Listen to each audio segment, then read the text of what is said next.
You can use custom fields at the job level in order to track all the information that you need to know about a job. And then these custom fields are also helpful at the organizational level as you create custom views, reports, and dashboards. You can go to custom fields by navigating from your main navigation to settings and then to the custom fields tab. Here, you're going to scroll down a little bit until you see the orange subsection of jobs.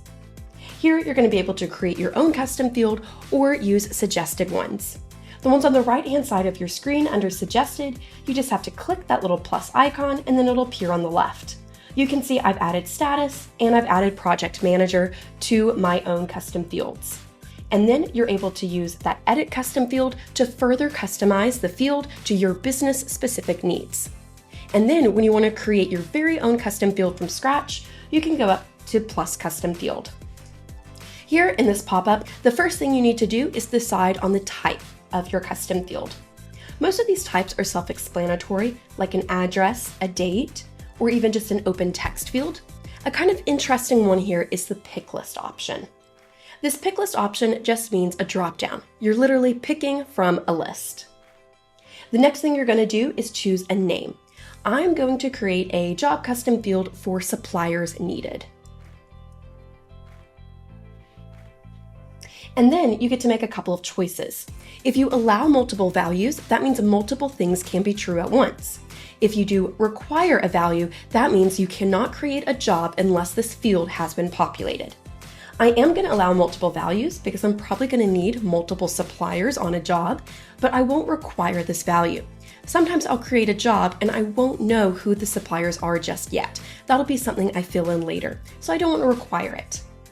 Down here at options, you can just start typing to put in the options that you need here. So I'm going to go ahead and say for some, I might need demo. For some, I might need electric. And for others, I might need plumbing. Now, a really fun feature that you can use here is also using emojis.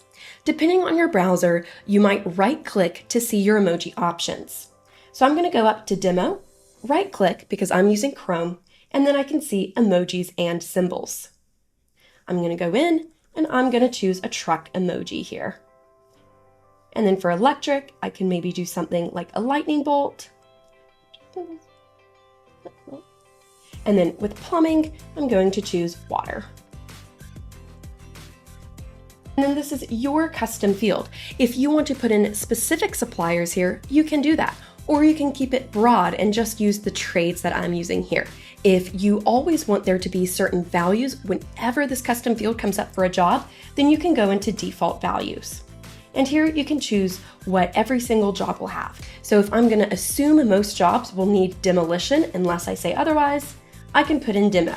And because I have multiple values, I could also say every job will have electric unless I tell it otherwise.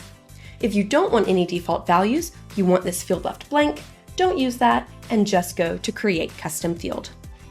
Once that's done, it's been added to your list, and from here on out, you can use this for all of your jobs, and now you can also use it for custom views, reports, and dashboards. If you have any further questions, please check out our help desk for our articles and videos, and you're also always welcome to reach out to your customer success manager. You can also email us, support@jobtread.com. Thank you.